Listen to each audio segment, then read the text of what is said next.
પંચમહાલ જિલ્લાના ગોધરા તાલુકાના નસીરપુર ગામના સસ્તા અનાજની દુકાનના સંચાલકે સરકારી અનાજને લગ્ન પ્રસંગમાં વેચી મારવાનું કૌભાંડ આચર્યું.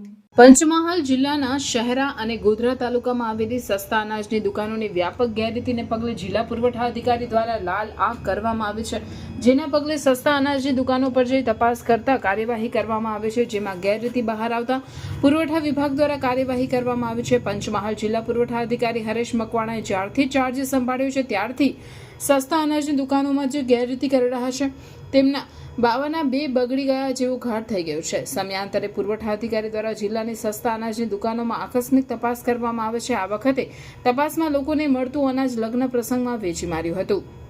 જેમ ગોધરા તાલુકા નસીરપુર ગામમાં આવેલા સસ્તા અનાજની દુકાનમાં આકસ્મિક તપાસ હાથ ધરવામાં આવતા 27 કટ્ટાની ઘટ મળી હતી અને જેમાં 18 કટ્ટા ઘઉં, 8 કટ્ટા ચોખા, 1 કટ્ટા ખાંડ લગ્ન પ્રસંગમાં આપી દીધા હોવાની વિગતો મળી હતી.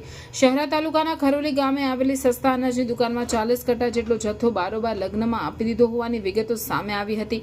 આમ જિલ્લા પુરવઠા અધિકારીની તપાસના પગલે અનાજની ગેરરીતિ કરનારા સસ્તા અનાજના દુકાનદારોમાં ફફડાટ વ્યાપી જવા પામ્યો છે. એક બાજુ સરકાર દ્વારા રેશન કાર્ડ ધારકોને અનાજ મળી રહે તે માટેના તમામ પ્રયત્નો કરે છે, ત્યારે આ રીતે બારોબાર અનાજ સ્ટોરના સંચાલકો અનાજ વેચી દે ત્યારે અનાજ મળતું નથી.